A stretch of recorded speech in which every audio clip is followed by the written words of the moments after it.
The morning fog hung thick over RAF Hawkinge on the Kent coast, November 12, 1943. Flight Lieutenant James Calloway stood in the dispersal hut, nursing his third cup of weak tea, staring at the silhouette of his aircraft through the grimy window. The Westland Whirlwind sat on the hardstand like a forgotten relic, its twin engines housed in sleek nacelles that gave it an oddly graceful appearance, like a dragonfly that had somehow grown to the size of a small house. Most of the other pilots had already gone up in their Spitfires and Typhoons, the glamorous fighters that filled the recruitment posters and newsreels. But Calloway's Whirlwind remained grounded, as it had been for 3 days, waiting for a replacement part that seemed to exist only in theory. The Westland Whirlwind was an aircraft that nobody quite knew what to do with.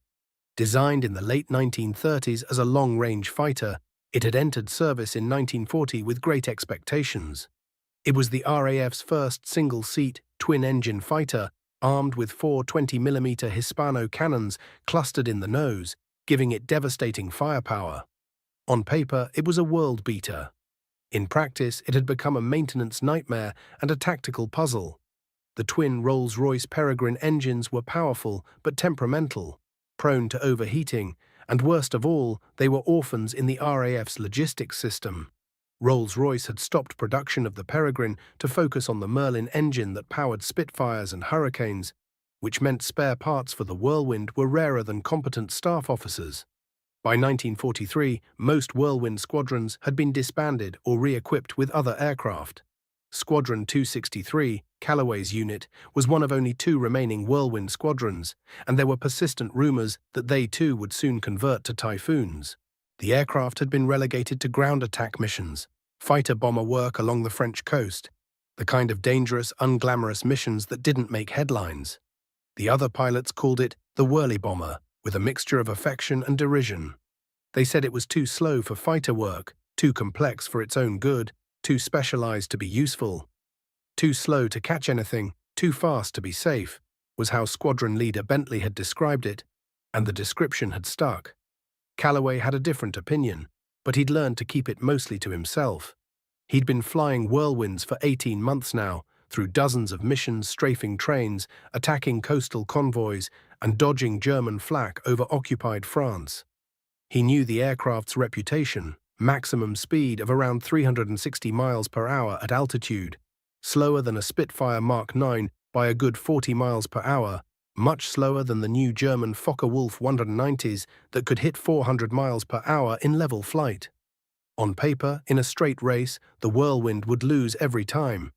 But Calloway had learned that aerial combat was rarely about straight races. It was about energy management, tactical thinking, and knowing your aircraft's strengths and your enemy's weaknesses. The door to the dispersal hut banged open, and Sergeant Davies rushed in, his face flushed with excitement or exertion or both.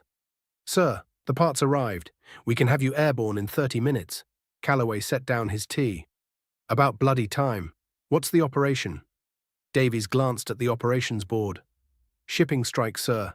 Intelligence reports a small convoy moving along the French coast near Dieppe. 2 squadrons of Typhoons are going in as the main strike force. You're tasked with top cover and opportunistic targets." Top cover. That meant flying above the main attack, watching for German fighters. It was actually a fighter mission, not ground attack, which was unusual for a Whirlwind these days. Perhaps someone in operations had finally remembered that the aircraft had been designed as a fighter.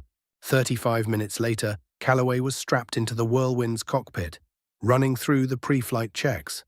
The cockpit was cramped but well laid out, everything within easy reach.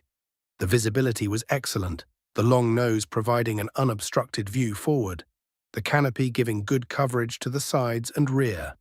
He started the engines one at a time, the Peregrines coughing, and then settling into a smooth, synchronized rumble.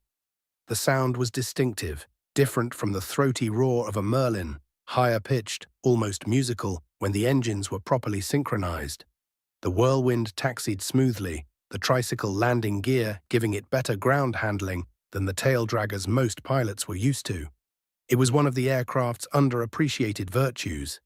He took off into the grey November sky, the Whirlwind accelerating quickly down the runway and lifting off cleanly. The climb rate was good, better than most people expected from a twin-engine fighter. At 8,000 feet, he leveled off and set course for the Channel, adjusting the engine controls to cruise settings, watching the temperature gauges with the attention they demanded. The Peregrine engines ran hot, always, and overheating could turn deadly very quickly. The Channel crossing took 20 minutes, the white cliffs of Dover disappearing behind him, the grey-green water of the Channel passing below. He maintained radio silence, as per orders, navigating by compass and clock. At the French coast, he could see the Typhoons below and ahead, 12 aircraft in 3 flights of 4, heading toward their target. He maintained his altitude, scanning the sky constantly. This was the dangerous part. German fighters based at airfields in France would be scrambling to intercept the strike, and they would come with altitude advantage. 5 miles inland, his eyes caught movement high and to the south.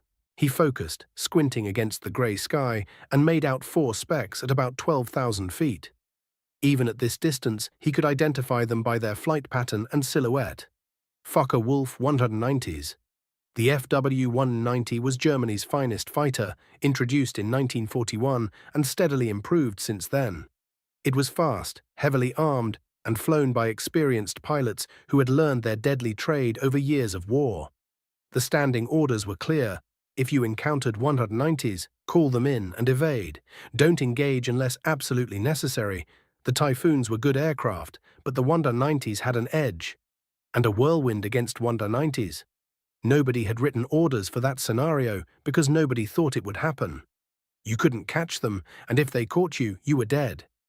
Calloway keyed his radio. Mongoose leader, this is Mongoose 2. 4 bandits, 12 o'clock high, Angels 12.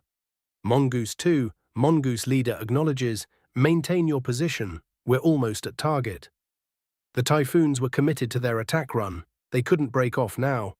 That meant Calloway's job was to keep those 190s occupied, or at least warned off, until the strike was complete. He watched the German fighters trying to read their intentions. They were circling, clearly aware of the Typhoons below, but not yet committed to an attack. They had the altitude, they had the speed, they could strike whenever they wanted. They were being cautious, professional, waiting for the right moment. Then the situation changed. One of the 190s broke formation and began a diving turn toward the Typhoons. The others followed, a classic boom and zoom attack, coming down with the sun behind them. Mongoose leader, bandits attacking, 4 190s, diving on your position. Mongoose leader sees them, all Mongoose aircraft, continue attack. They're too far. The Typhoon leader was making a calculated decision. They were seconds away from their attack point. If they broke off now, the mission would be a failure. They were gambling that they could complete their attack and escape before the 190s reached firing position. It was a reasonable gamble, but Calloway could see the geometry of the situation, could calculate speeds and angles, and he knew they wouldn't make it. The 190s would be in firing range just as the Typhoons were pulling off their attack runs at their most vulnerable moment. Unless someone did something incredibly stupid. Calloway pushed the control column forward and shoved the throttles to maximum power. The Whirlwind's nose dropped, and the aircraft accelerated rapidly into a steep dive. He was at 8,000 feet. The 190s were at 12,000, now descending rapidly toward the Typhoons at 6,000. He couldn't climb to intercept them, but he could dive to cut them off. The airspeed indicator wound up rapidly, 300 miles per hour, 320, 340. The Whirlwind was built strongly, and it could dive fast. The whole aircraft began to shake, the controls stiffening as the airspeed increased. 360, 380. The altimeter unwound, 7,000 feet, 6,500, 6,000. He pulled back on the control column, grunting against the G-forces, pulling out of the dive into a slashing climb that pointed him directly at the diving 190s. They saw him, probably couldn't believe what they were seeing. A lone aircraft, a whirlwind of all things, climbing to intercept 4 Focke-Wulf 190s. It was insane. It was also exactly what Calloway had intended. The lead 190 had to make a decision. Continue his attack on the Typhoons and risk having this crazy British pilot on his tail, or break off and deal with the threat. He chose the latter. The 190 rolled left and pulled into a climbing turn, breaking off his attack. His wingman followed automatically. The second pair of 190s, seeing their leaders break off, also hesitated. The coordinated attack had been disrupted. Below, the Typhoons completed their attack run, their rockets streaking toward the coastal convoy, and then they were pulling up and accelerating away, safe for the moment. But Calloway's moment of tactical success had put him in a very dangerous position. He was now alone, at 8,000 feet, with 4 very angry German pilots who were now fully focused on him. The lead 190 completed his climbing turn and came around, pointing his nose at Calloway's Whirlwind. Even at this distance, Calloway could see the muzzle flashes as the German opened fire, long-range shots meant to unnerve rather than hit. He broke left, rolling the Whirlwind into a tight turn. The aircraft responded beautifully, the controls still light despite the speed. This was one of the Whirlwind's secrets. It handled well across a wide speed range. It wasn't the fastest, but it was predictable, stable, and responsive. The 190 tried to follow the turn, but Calloway had judged the angles correctly. The German was too fast from his dive, and he couldn't tighten his turn radius without bleeding off speed. He flashed past, 100 meters away, close enough for Calloway to see the pilot's head turn to track him. Then the 190 was gone, extending away, climbing to regain altitude for another pass. Standard boom and zoom tactics. Dive, attack, climb back to safety. Don't dogfight, don't turn, use your speed. But the other 3 190s were still there, positioning for their attacks. Calloway looked around frantically, assessing the situation. He was outnumbered, his aircraft was supposedly outclassed, and he was over enemy territory with nowhere to run. The smart thing would be to dive for the deck and run for the channel at maximum speed. He might make it. He probably wouldn't. The second 190 was diving on him now, coming from the right and above. Calloway waited, watching, his hand on the throttle controls. The Whirlwind had twin engines, independently controlled. That gave him options. At the last moment, as the 190 committed to his attack run, Calloway chopped the throttle on the left engine and pushed full power on the right. The Whirlwind yawed violently to the left, skidding sideways through the air. It was an old barnstorming trick, not something you were supposed to do in combat, but it worked. The 190's cannon fire passed through the space where Calloway had been a second earlier. The German pilot, surprised, pulled up and climbed away. But the maneuver had cost Calloway energy and altitude. He was now at 7,000 feet, his airspeed had dropped to barely 250 miles per hour, and he had 2 more 190s lining up for attacks. This was the situation that killed pilots, the trap that German fighters had perfected. Multiple attackers taking turns, each forcing the defender to maneuver, to bleed speed and altitude, until there was nothing left, and the final attack was just execution. Calloway needed to change the dynamic, but how? He couldn't outrun them, he couldn't outclimb them. In a turning fight, the 190 wasn't as maneuverable as a Spitfire, but it was good enough, and there were 4 of them. 1 against 4, even with perfect turns, he would lose. Then he remembered something from the intelligence briefings, a technical detail that most pilots ignored because it seemed irrelevant. The Focke-Wulf 190's BMW radial engine was powerful, but it used a mechanical supercharger with a single gear ratio. Above a certain altitude, around 7,000 or 8,000 meters, the 190's performance dropped off.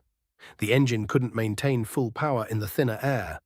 Below that altitude, the 190 was king. But at very low altitude, right down on the deck, the performance equation changed again.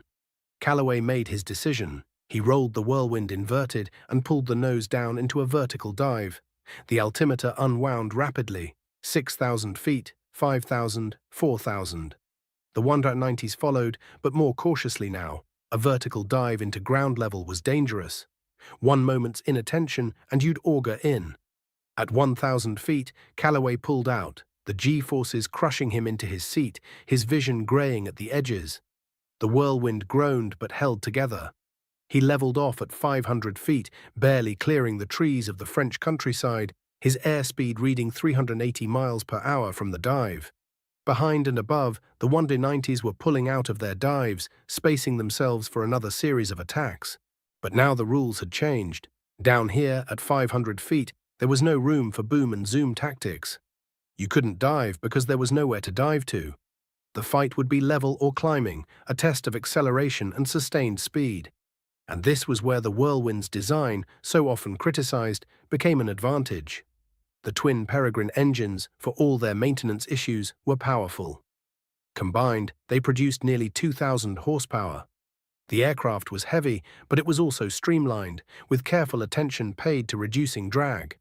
The long nose, the sleek engine nacelles, the carefully fared surfaces, all of it contributed to an aircraft that, in level flight at low altitude, was faster than its reputation suggested. Calloway pushed the throttles to maximum continuous power and pointed the nose at the channel 15 miles away. The Whirlwind accelerated smoothly, 300 miles per hour, 320, 340. He glanced back and saw the Wonder 90s in pursuit, 4 grey sharks chasing one lone fish. But the gap wasn't closing as quickly as it should have been. The Wonder 90s were fast, very fast, but their best performance was at medium altitude, 15,000 to 20,000 feet. Down here, barely clearing the treetops, their radial engines were gulping thick air and their speed advantage was reduced.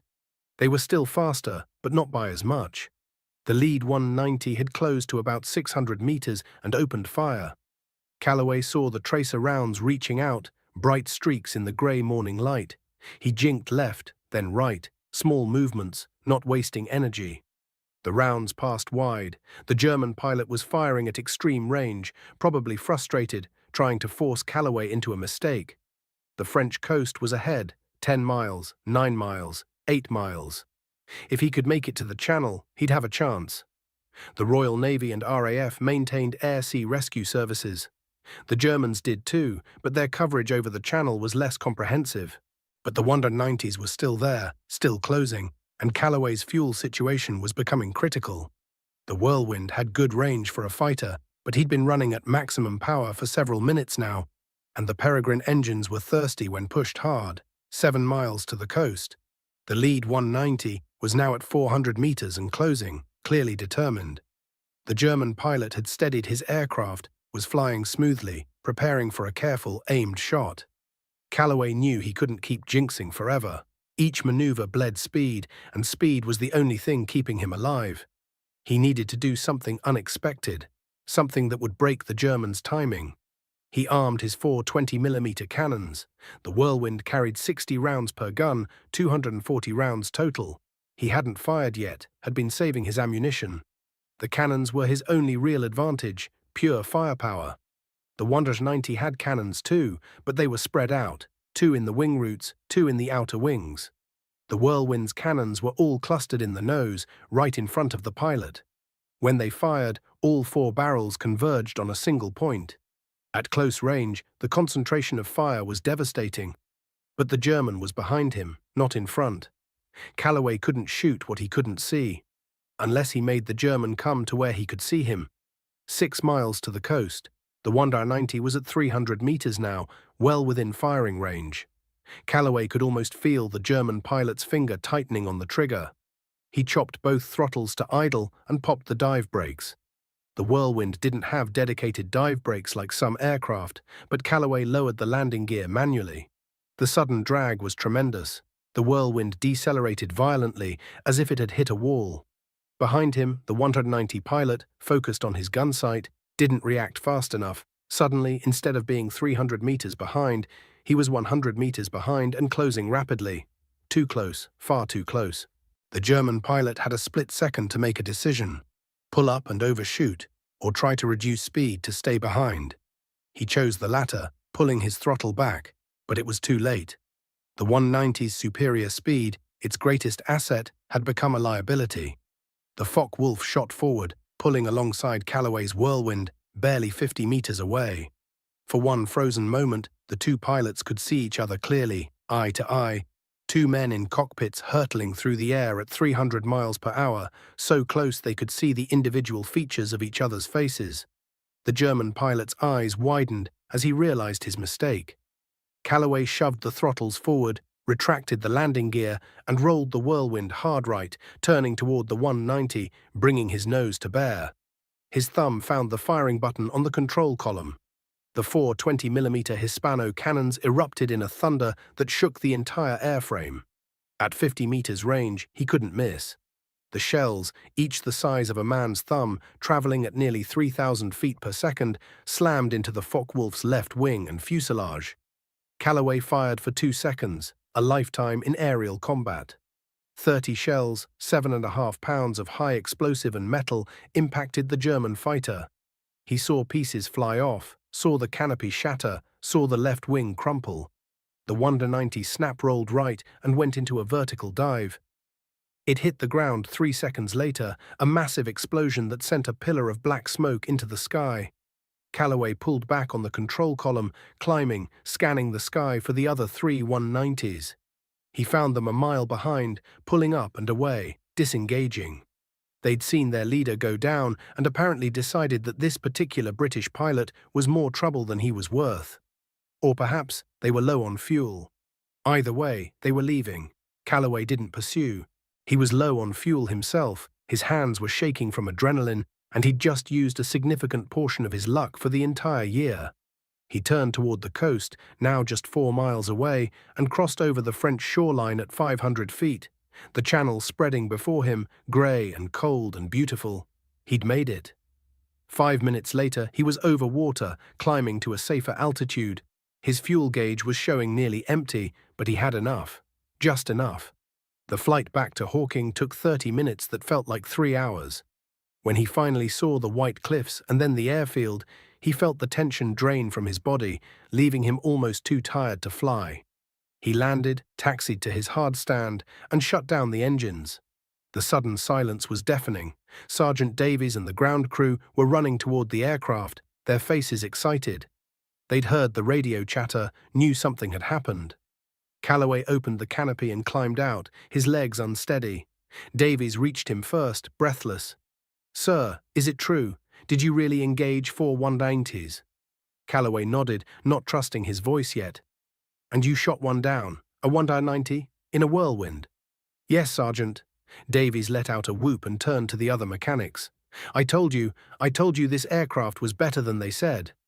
Squadron leader Bentley arrived minutes later, striding across the hardstand with the purposeful walk of a commander who has heard an improbable story and wants to verify it personally. "Calloway, report." Calloway gave him the facts, briefly and without embellishment. The interception, the diving attack to break up the German formation, the running fight at low level, the maneuver that let him bring his guns to bear, the kill. Bentley listened without interrupting, his expression unreadable. When Calloway finished, there was a long silence. "You engaged 4 Focke-Wulf 190s in a whirlwind?" "Yes, sir." "And not only survived, but shot down the leader?" "Yes, sir." Another long silence. Then Bentley shook his head slowly. "James, you're either the bravest pilot I've ever met, or the most foolish. Possibly both." He paused. "But you saved those Typhoons. They all made it home because you bought them time." "Just doing my job, sir?" "Well beyond your job, I'd say." Bentley glanced at the whirlwind, at the empty cannon ports, at the scorch marks from the guns. "And you say you outran them? At low altitude?" "Not outran, sir. More like, didn't fall behind as quickly as they expected." Bentley actually smiled at that. "I'll need to file a full report. This will go up the chain. Nobody's going to believe that a whirlwind engaged 190s in air-to-air combat and won. It goes against everything we think we know about the aircraft." In the days that followed, Calloway's combat report did indeed go up the chain of command, each level receiving it with more skepticism than the last. Whirlwinds didn't fight 190s. They were too slow, too specialized, too obsolete. But the facts were undeniable. The Typhoons confirmed the engagement. British radar had tracked the combat, and French resistance members reported the crashed 190 and recovered the pilot's body and identity documents. He had been Oberleutnant Klaus Brenner, an experienced pilot with 17 confirmed kills. His squadron commander would later write in a letter home that Brenner had been killed in action over France, in circumstances that remain unclear. The story spread through RAF fighter command like wildfire. The Whirlwind, that forgotten fighter that everyone said was too slow, had not only engaged, but killed a Focke-Wulf 190 in air-to-air combat. The details of how it happened, the tactical acumen and desperation that had made it possible, were sometimes lost in the retelling. But the core fact remained. In the right circumstances, with the right pilot, even an obsolete, under-maintained, allegedly too slow aircraft could defeat the enemy's best. Calloway himself was recommended for a Distinguished Flying Cross. The recommendation made its way through the approval process, gathering endorsements from officers who wanted to be associated with the story. In March 1944, he received the medal at a small ceremony at Hawkinge, with his squadron mates in attendance. The Whirlwind's reprieve was temporary. By mid-1944, Squadron 263 was indeed re-equipped with Typhoons, as had long been rumoured. The few remaining Whirlwinds were withdrawn from service, relegated to training roles or scrapped. The type had never lived up to its initial promise, had never become the world-beating fighter its designers had envisioned. But for a few pilots like Calloway, who had taken the time to understand its quirks and capabilities, it had been a good aircraft, better than its reputation suggested. Years after the war, aviation historians would debate the Whirlwind's place in RAF history. Most agreed it had been a disappointment, a dead-end design, superseded by better aircraft. But they also noted the oddity of its combat record. A fighter that was supposedly too slow for air-to-air combat had a higher victory-to-loss ratio in fighter-versus-fighter engagements than it had any right to have. Calloway flew Typhoons for the rest of the war, then Tempests, participating in the campaign across Europe after D-Day. He survived the war with 12 confirmed victories, most of them in ground attack missions. But that single Focke-Wulf 190 remained his most memorable kill. In 1946, demobilized and trying to adjust to civilian life, he attended an air show at Farnborough. Among the historical aircraft on display was a Westland Whirlwind, one of the few that had been preserved. He stood in front of it for a long time, looking at the sleek lines, the twin engines, the cluster of cannon ports in the nose. A young man, barely 20, approached and read the placard beside the aircraft. Westland Whirlwind, heavy fighter and ground attack aircraft, maximum speed 360 miles per hour, obsolete by 1943. Poor performance led to early withdrawal from service. He turned to Calloway. Sounds like it was a bit of a disaster, wasn't it? Calloway looked at the young man, then back at the aircraft. It was complicated, he said finally. Good at some things, not so good at others. Like most aircraft. Like most people, really. But it says here it was too slow for fighter work. Calloway smiled slightly. Speed isn't everything. Sometimes being too slow just means the enemy underestimates you. That can be an advantage. The young man looked puzzled, not understanding. Calloway didn't elaborate. How could you explain to someone who hadn't been there, who hadn't felt the controls of a Whirlwind in their hands, who hadn't seen that Focke-Wulf 190 pulling alongside, so close you could see the pilot's face? How could you explain that sometimes the aircraft everyone said was inadequate could surprise you, could do things it wasn't supposed to be able to do, if you knew it well enough and were desperate enough and lucky enough? The Westland Whirlwind remained a footnote in aviation history, a might have been, a design that had promised much and delivered less. Only 114 production aircraft were ever built, compared to over 20,000 Spitfires. It never received the glory, never became iconic, never appeared on recruiting posters or in movies. But for a handful of pilots who flew it, who understood it, who pushed it beyond what the specifications said it could do, it was something more than a footnote. It was an aircraft that taught them that limitations were often in the minds of the people who wrote specifications, not in the metal and wood and fabric of the machine itself.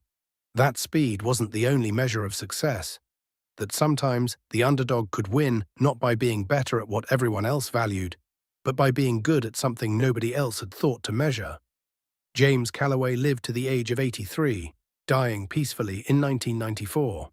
In his study, among the photographs and medals and memorabilia of a long life, there was a small model of a Westland Whirlwind, hand-built, painted in the colors of Squadron 263.